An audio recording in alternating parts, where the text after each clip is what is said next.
Assalamualaikum warahmatullahi wabarakatuh. Alhamdulillah wassalatu wassalamu ala Rasulillah Sayyidina Muhammad ibn Abdillah wa ala alihi wa ashabihi wa mawalah. Ashhadu an la ilaha illallah wa ashhadu anna Muhammadan abduhu wa rasuluh. Amma ba'du, faya ayyuhal hadirun ittaqullaha haqqa tuqatihi wa la tamutunna illa wa antum muslimun. Qala Allah Ta'ala fil Qur'anil Karim, a'udzu billahi minasy syaithanir rajim. Tabarakalladzi biyadihil mulku wa huwa ala kulli syai'in qadir. Alladzi khalaqal mauta wal hayata liyabluwakum ayyukum ahsanu amala wa huwal azizul ghafur. Kita bersyukur kehadirat Allah Subhanahu wa taala. Allah masih memberikan kita hidup, sehat, panjang umur. Kita hidup, tapi kita tidak bisa menciptakan hidup. Allah yang menciptakan hidup, Allah yang menciptakan mati. Bukan kita. Kita hidup ini kita tidak bisa menciptakan kehidupan. Buktinya orang hidup itu mati. Dan orang hidup itu sebenarnya tidak mau mati. Tapi orang hidup tidak ada yang tidak mati. Allah karim. Wa ma ja'alna li basyarin min qablikal khulda. Allah berfirman, kami tidak menjadikan manusia itu yang ada sebelum kamu, ini kepada Nabi Muhammad, kekal. Tidak ada. Kami tidak buat manusia ini kekal. Afa imitta fahumul khalidun. Kalau engkau nanti meninggal dunia, kata Allah, apa mereka kekal? Kalau kita bilang bahwa yang paling berhak untuk hidup itu orang yang paling mulia dan paling dicintai oleh Allah Subhanahu wa taala, pasti Nabi Muhammad lah yang Allah kekalkan. Tapi tidak buktinya. Kullu nafsin za'iqatul maut.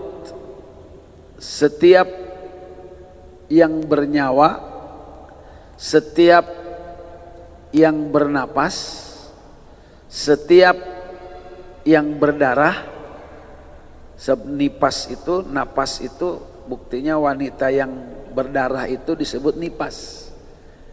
Makanya kullu nafsin, setiap yang berdarah, za'iqatul maut, pasti merasakan mati. Wa nabluukum bisyarri wal khair fitnah. Nah, ini penting ini. Kami membuat ujian buat kalian dengan kejelekan. Wal khair, dan kebaikan. Nah, kita ini salah. Dikiranya kalau ujian itu hanya kerugian saja, hanya kejelekan saja. Dikiranya musibah itu hanya longsor saja, hanya tsunami saja, hanya bencana alam saja. Padahal kekayaan juga musibah. Sebab banyak orang kaya makin kaya justru makin lupa kepada Allah. Kemajuan ilmu dan teknologi, modernisasi itu juga ujian dari Allah Subhanahu wa taala. Buktinya banyak, dengan majunya teknologi, majunya ilmu pengetahuan, kita dibuat lalai kepada Allah Subhanahu wa taala. Hadirin rahimakumullah, mungkin justru lebih banyak orang itu tidak lulus dengan ujian ketika ia dikasih pangkat dan jabatan, daripada ia menjadi rakyat orang miskin. Ulangi lagi. Mungkin lebih banyak orang yang tidak lulus dengan ujian Allah berupa kekayaan ketimbang dengan diuji dengan kesusahan. Kita banyaknya adalah menganggap bahwa susah saja yang namanya ujian. Kalau kaya itu, kalau senang itu dianggapnya bukan ujian. Allah karim. Hadirin rahimakumullah, Allah memberi kita hidup, memberi kita sehat. Harapannya mudah-mudahan nih orang-orang yang baik-baik ini, yang soleh-soleh ini, dengan kehidupan dan kesehatannya itu makin tambah lagi kebaikannya, kesolehannya itu, sehingga ia menjadi orang yang sangat beruntung dengan adanya atau dengan hidup panjang dan sehat walafiat di dunia ini. Tapi Allah pun sangat sayang sama kita. Kalau ada di antara kita masih punya kesalahan, masih punya dosa, Allah kasih ia hidup, Allah kasih ia sehat. Hadirin, dengan harapan mudah-mudahan dengan kehidupan dan kesehatannya itu ia akan sadar, ia akan tobat atas kesalahan dan dosanya, sehingga nanti sama-sama dengan kepada Allah Subhanahu wa taala kita kembali itu, yang soleh membawa kesolehannya, yang masih maksiat pun ditunggu oleh Allah dengan dikasih kesempatan hidup dan sehat itu, sehingga ia tobat kepada Allah Subhanahu wa taala. At-taibu minadz-dzanbi kama la dzanbalah. Orang itu baik itu bukan karena tidak punya salah, bukan karena tidak punya dosa, tapi ketika ia menyadari kesalahannya, ia tobat, kemudian ia kembali kepada Allah, maka Allah tidak akan menganggap dosa-dosanya itu. Orang yang tobat daripada dosa itu, maka seperti orang yang tidak berdosa. Hadirin rahimakumullah, ketika kita menyadari kita ini tidak bisa menciptakan hidup, tidak bisa menciptakan sehat. Yang hidup sehat itu bukan karena dirinya. Orang yang sehat tidak mau sakit,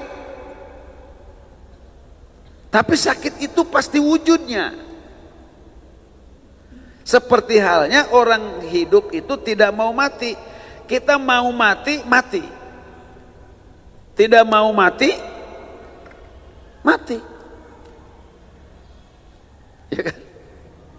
Tua kita mati, muda aja mati. Ada sakit, mati. Tidak ada sakit, mati. Ada virus, mati. Tidak ada virus, mati, Pak.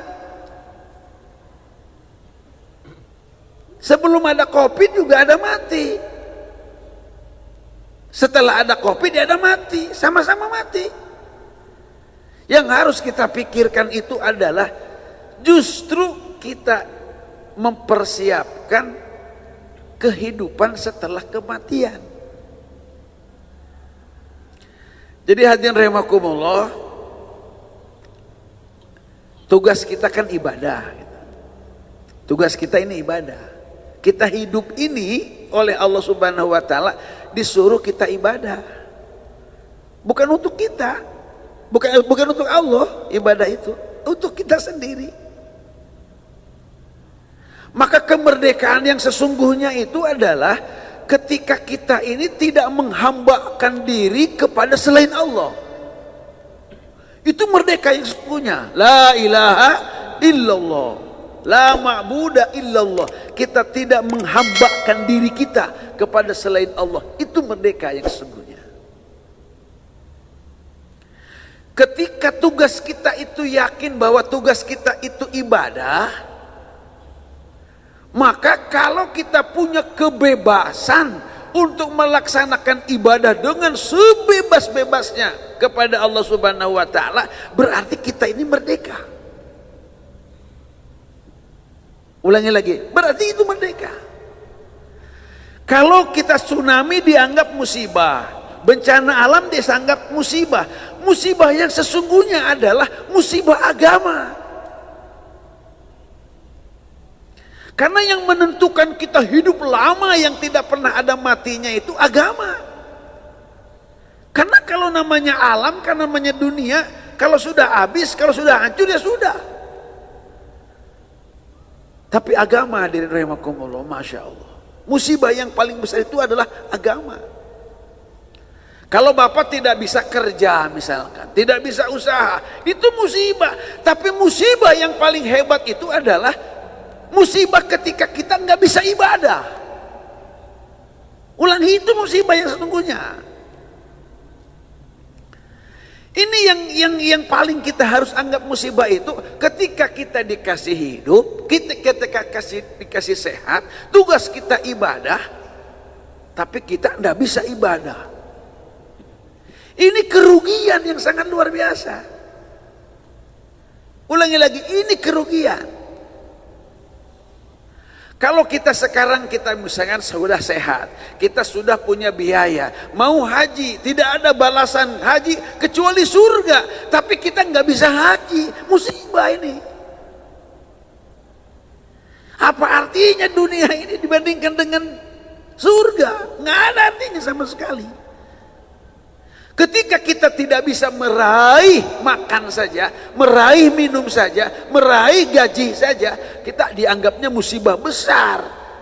Gimana kita tidak menganggap musibah kalau kita mau meraih surga tapi tidak bisa?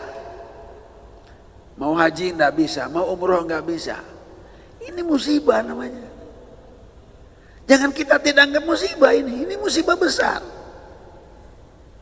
Masya Allah. Hadirin, kalau Allah Subhanahu wa ta'ala itu tidak sayang, mungkin Allah tidak akan menciptakan kematian. Kalau mati itu sakit,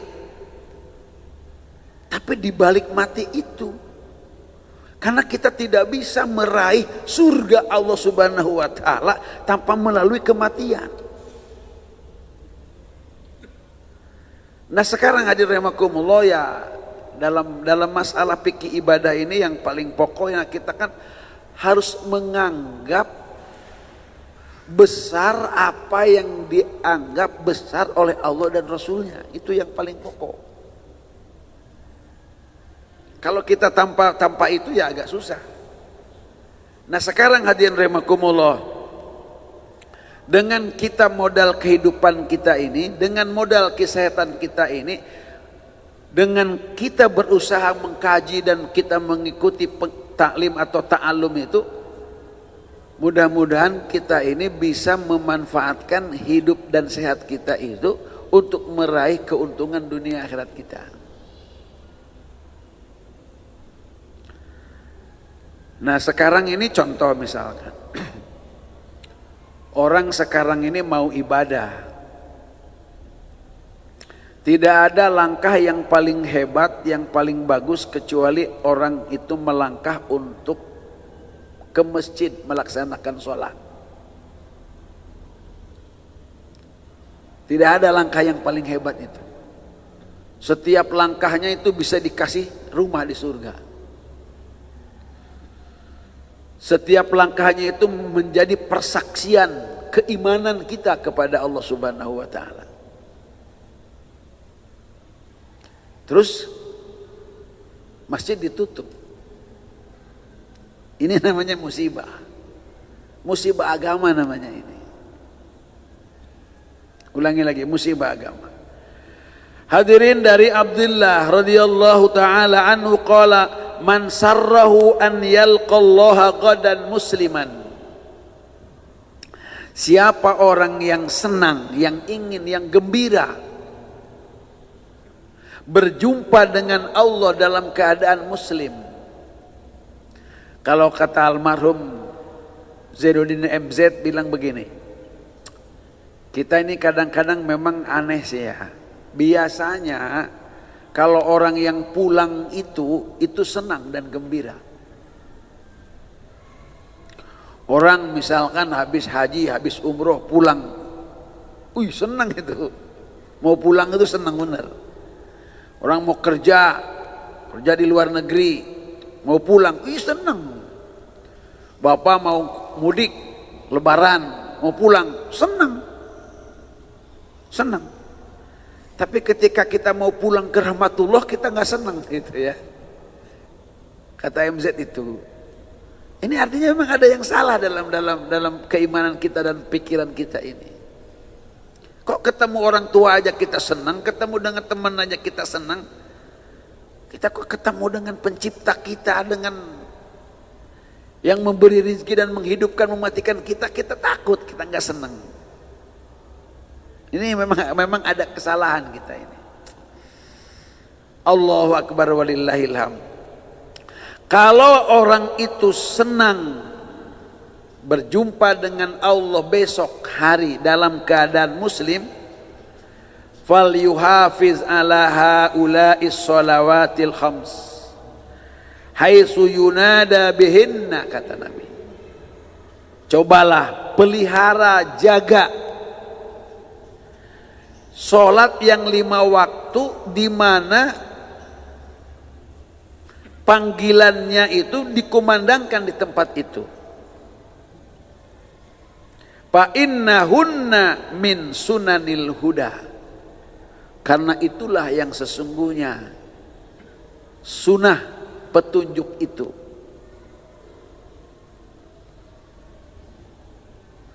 Wa inna allaha syara'a li nabiyyikum sallallahu alaihi wasallam sunanal huda.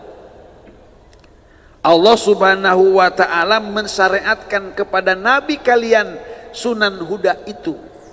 Dan sunan huda yang pokok itu adalah kita menjaga sholat dengan berjamaah di tempat dikumandangkannya azan.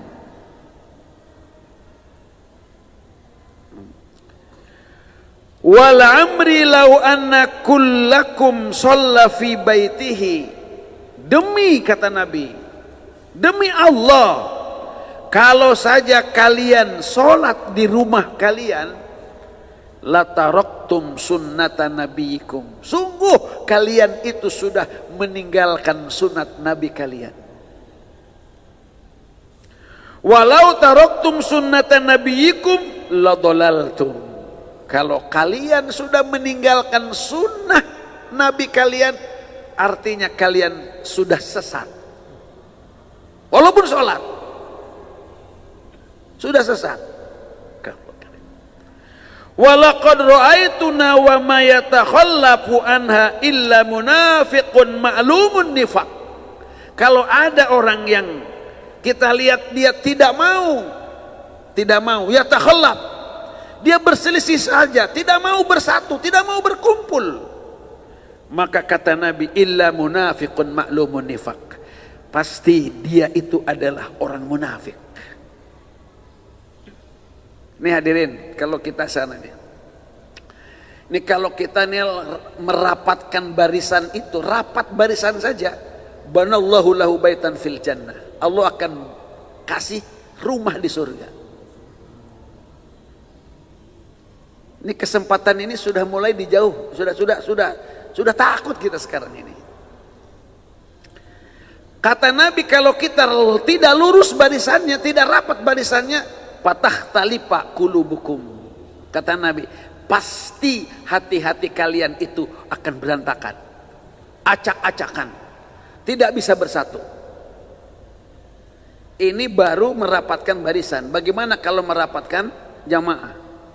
Kalau merenggangkan jamaah. Teman kita yang satu sholat di sono, sholat di sono, sholat di sana, sholat di sana.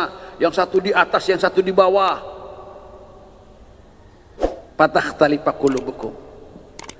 Kalau di zaman sahabat itu, hadirin rahimakumullah, usaha mereka itu bagaimana caranya sahabat-sahabat kita ini kumpul dalam satu saat sholat dengan satu imam, sehingga sahabat saja kalau ada satu saja rakaat atau takbiratul ihram ketinggalan dengan imam, sahabat berani mengorbankan kebunnya yang bisa menjadi penghalang untuk ikut bersama imam itu, bisa mengorbankan kuda dan kendaraannya, bisa mengorbankan kekayaannya gara-gara tertinggal itu. Dan keuntungan yang luar biasa yang dianggap oleh sahabat ketika ia bisa mengajak orang itu berjamaah di masjid di saat imam, tempat ratibnya imam atau muazin itu dikumandangkan. Itu yang luar biasa. Sehingga kalau ada masjid yang lain itu disebutnya diror. Tidak boleh ada dalam satu masjid ada dua imam, tidak boleh, Pak. Tidak boleh, pasti diperangi oleh Rasulullah SAW. Pasti diperangi. La dolaltum, pasti sesat kita ini. Walaqad ra'aitu rajula yuhada baina rajulaini. Aku melihat lelaki yang dulu di zaman Nabi itu dipapah di antara dua orang. Ia tidak bisa berjalan, tapi masih ia itu berusaha menuju tempat sholat untuk melaksanakan sholat berjamaah. Kalau kata Bang Ruslim, lihat tuh Pak Karjono. Pak Karjono itu lihat, nggak bisa berjalan, nggak bisa berjalan. Tapi ia hatinya tidak tenang katanya.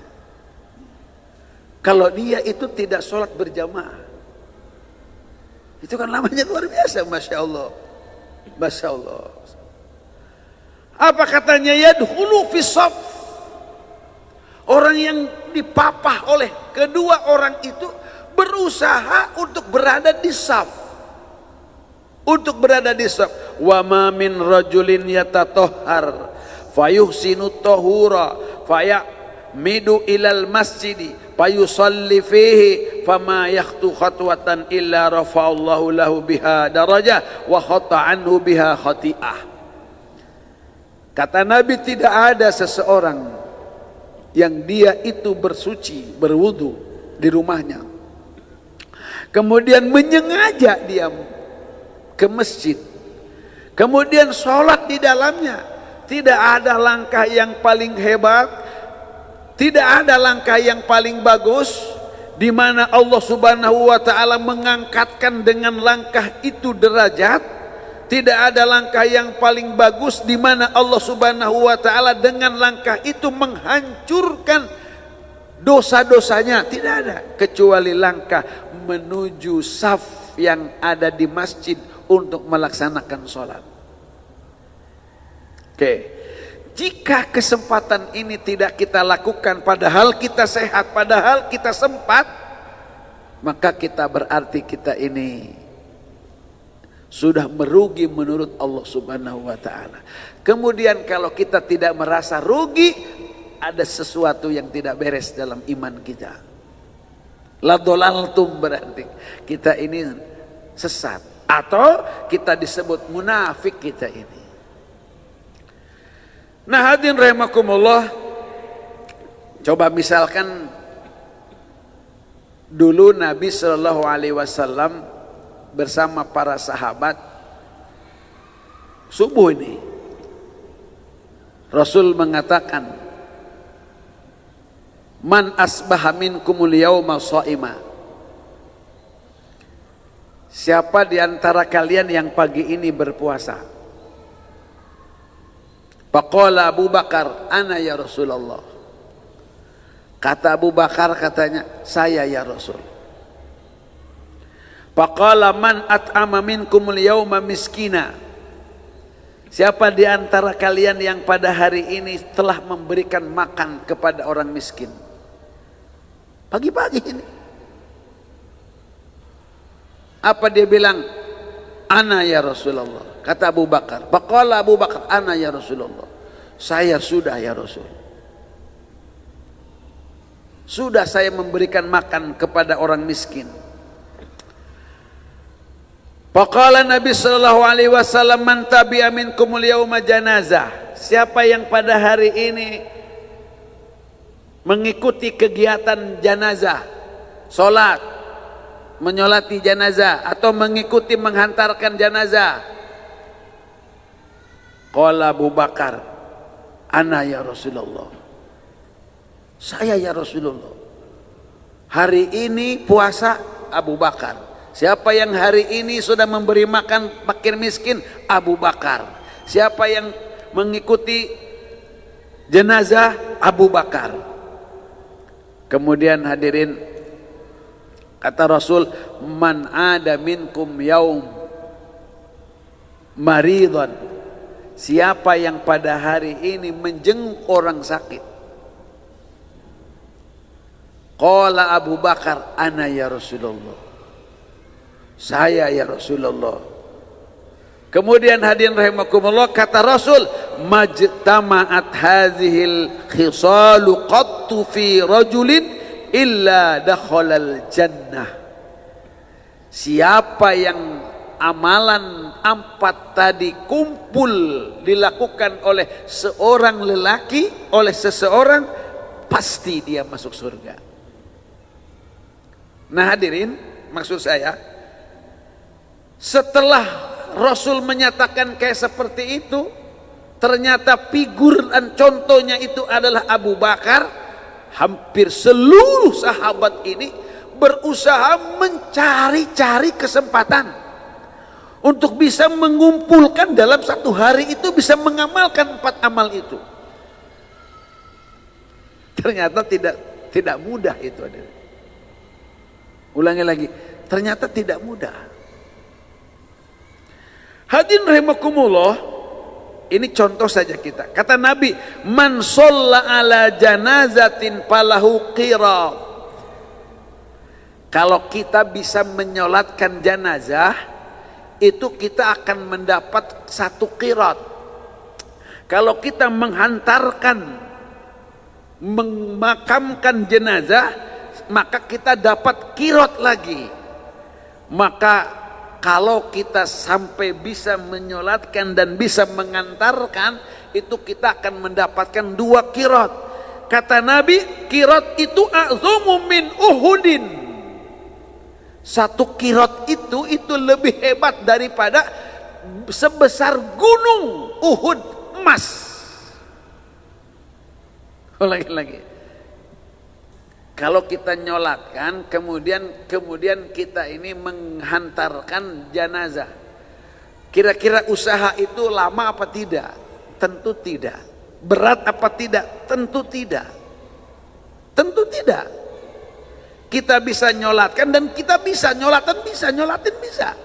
Tapi ingat, kalau kita nyolatin saudara kita yang seiman seagama, itu lebih hebat daripada kita bersedekah emas yang lebih besar daripada sebesar gunung Uhud.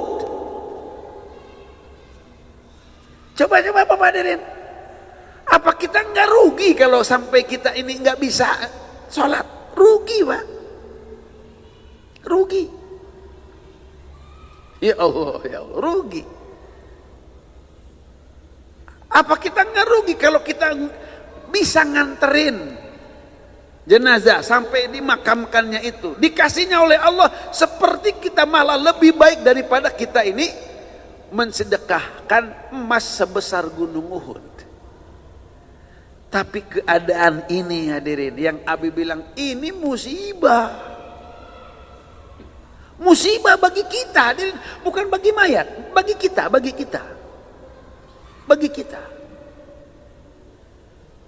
Kalau bagi kita ini menyolatkan mayat itu adalah merupakan sesuatu yang sangat berharga daripada emas sebesar gunung. Coba kerja kita selama 1000 tahun saja mungkin. 1000 tahun saja kita hidup. Usaha tiap hari untuk mendapatkan emas sebesar gunung Uhud. Kayaknya nggak mungkin juga kayaknya.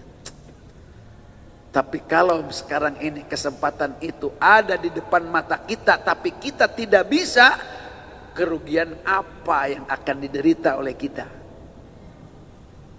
Kalau emas kita hilang sekilo aja, kira-kira ruginya kayak apa? Tapi kalau kita sekarang ini kesempatan ini mendapatkan 1 gunung Uhud bahkan lebih besar, apa bukan kerugian ini?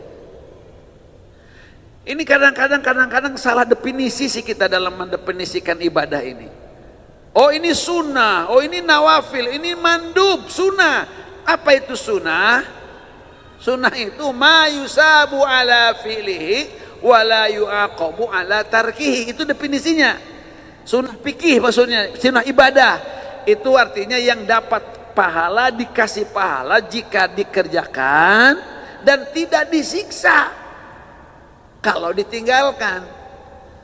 Oleh kita diterjemahkannya adalah dapat pahala kalau dikerjakan, tidak apa-apa kalau ditinggalkan. Kita bilang nggak apa-apa.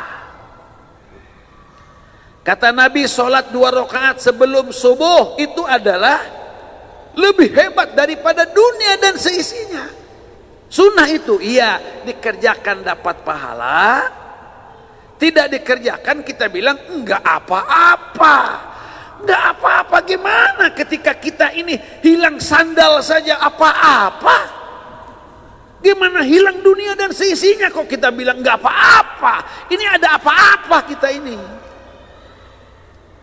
Ini dalam otak kita ini, aduh payah luar biasa kita ini. Ini musibah agama itu kayak begitu. Musibah agama ini, ya Allah, musibah agama. Takut kita sekarang nyolatkan. Takut sekarang kita menghantarkan. Allah karim, Allah karim.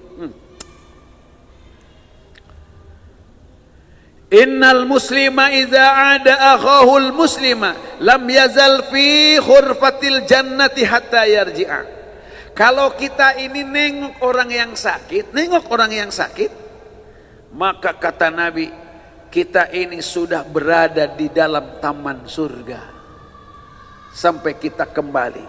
Dalam hadis yang lain, kalau kita ini menengok orang sakit saja, maka 70 malaikat Allah kirim untuk mendoakan orang yang nengok sakit itu. Wah, Pak, luar biasa ini, luar biasa. Ketika kita sekarang ini tidak bisa nengok sakit gara-gara takut kena COVID ini, takut. Gimana? Musibah Pak ini, Pak. Kerugian ini yang harus kita tebus ini kayak apa kita nebusnya? Ya memang mau bagaimana keadaannya memang begini. Ini saya tidak menapi kenyataan Pak, tapi memang ini musibah apa namanya kita ya. Memang musibah. Kita harus menggantikannya dengan zikir-zikir hati, dengan zikir-zikir mulut sendiri kita ini, untuk menggantikan amal-amal kita yang tidak bisa kita lakukan. Kalau Nabi misalkan senyumnya kamu kepada saudara kamu itu sedekah, bagaimana bisa senyum kalau kita nutup begini? Padahal itu kan semuanya juga potensi ibadah semuanya. Hadirin, saya bukan anti masker, bukan, tapi saya hanya ingin mengingatkan ada musibah besar di hadapan kita ini, dan musibah itu musibah agama. Musibah agama ini, hadirin rahimakumullah. Ulangi lagi, musibah agama. Hadirin rahimakumullah, Allahu akbar walillahil hamd. Allah subhanahu wa ta'ala, hadirin, memberikan anugerah pada hari Asyura Muharram ini hampir kepada seluruh nabi-nabi itu. Para ulama menyebutkannya, Masya Allah, kejadian-kejadian besar yang dialami oleh para nabi dan rasul itu terjadinya pada Asyura ini.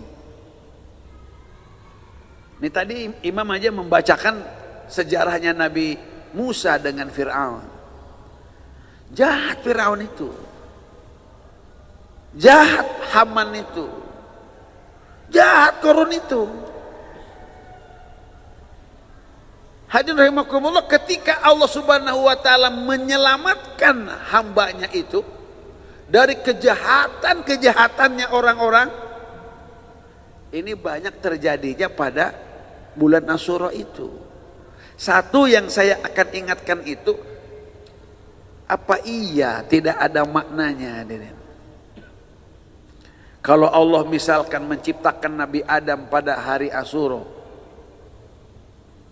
kemudian Allah menerima tobatnya Nabi Adam pada hari Asyura, Allah menyelamatkan Nabi Nuh alaihissalam itu pada hari Asyura, Allah mengangkatkan Nabi Idris ke langit itu pada hari Asyura, kemudian Allah memberikan kerajaan kepada Nabi Sulaiman itu pada hari Asyura, Allah memenangkan Nabi Daud melawan Jalut itu adalah pada hari Asyura, Allah menyelamatkan Nabi Ibrahim daripada apinya Namrud itu pada hari Asyura, Allah menyelamatkan Nabi Ayub alaihissalam dari penyakit, berbagai macam penyakit yang bisa menghancurkan hartanya, menghancurkan keluarganya, menghancurkan dirinya, itu pada hari Asyura. Allah menyelamatkan Nabi Zannun, Nabi Yunus alaihissalam dari perut ikan, diselamatkannya itu pada hari Asyura. Allah menyelamatkan Nabi Ayyub alaihissalam daripada siksa yang Allah berikan, yang Allah hancurkan itu umat itu karena kemaksiatannya, itu pada hari Asyura. Allah angkat Nabi Isa, lahirnya Nabi Isa, diangkatnya Nabi Isa, itu menurut riwayat itu adalah pada hari Asyura. Kalau Nabi Musa udah jelas itu, karena puasa Asyura itu adalah lahir daripada sejarah itu, sejarahnya itu. Nah kemudian nabi-nabi banyak lagi nabi-nabi yang lain itu, termasuk doanya Nabi Zakaria, itu juga berkenaan dengan Asyura. Hadirin, kalau hari yang berulang yang begitu oleh Allah Subhanahu wa taala dijadikan satu peristiwa kejadian besar, kayaknya kita ini juga akan, masa iya gitu ya, tapi kita lalu begitu saja. Tapi pasti ada, pasti ada. Minimal di dunia ini katanya Taliban merdeka pada Asyura. Tapi hadirin rahimakumullah, bukan itu yang kita maksud. Ini kayaknya hadirin rahimakumullah, kita juga ya harus menyadari betul, dengan harapan mudah-mudahan umat Islam khususnya kita ini pada bulan ini Allah selamatkan daripada fitnah-fitnah yang berkenaan dengan agama ini. Kalau dasar fitnahnya itu adalah penyakit yang namanya COVID, maka mudah-mudahan Allah Subhanahu wa taala di bulan ini Allah pun membebaskan kita, seperti Allah menyelamatkannya nabi-nabi terdahulu, termasuk Nabi Ayyub. Wa ayyuba iznada rabbahu anni masaniyad-durru wa anta arhamur rahimin. Hadirin rahimakumullah, saya ingin menegaskan lagi nanti, karena bahasan kita ini masih sangat umum. Bahasan Abi ini masih meneruskan an-nawafil, solat-solat sunnah. Maka oleh karena itu hadirin, karena banyak sekali kaifiat cara-cara kita melaksanakan solat sunnah, di samping nanti ada motivasi kajian terhadap diri kita supaya kita terpacu untuk bisa melaksanakan solat-solat sunnah itu dengan kajian-kajian hadis-hadis fadhail. Cobaan kita juga harus mengerti dan tahu bagaimana cara melakukannya yang baik dan benar. Maka kita harus belajar ilmu masailnya. Ilmu masailnya. Nah, di antara yang kita sedang bahas itu, diantaranya kita kemarin baru sampai kepada sholat qobliyah subuh, kemudian sholat qadha yang dilakukan setelah sholat subuh, kemudian qobliyah maghrib, dan kita akan membahasnya dengan sekarang ini adalah jatuhnya kepada ba'diyah maghrib, karena sudah habis waktunya gitu ya. Jadi nanti kajian berikutnya aja itu, memang untuk menyambungkan saja. Yang jelas Bapak hadirin, ada pengantar sedikit saja, karena ada hadis yang menyebutkan kalau kita sholat 6 rakaat setelah sholat maghrib, ini pahalanya kita seperti kita beribadah beberapa tahun. Ya, ini disebut sholat awabin. Saya mendapatkan ijazah atau petunjuk daripada Syekhuna ketika di Lombok kalau tidak salah dengan Bang Rusli ikut itu. Sholat awabin itu 6 rakaat setelah sholat maghrib.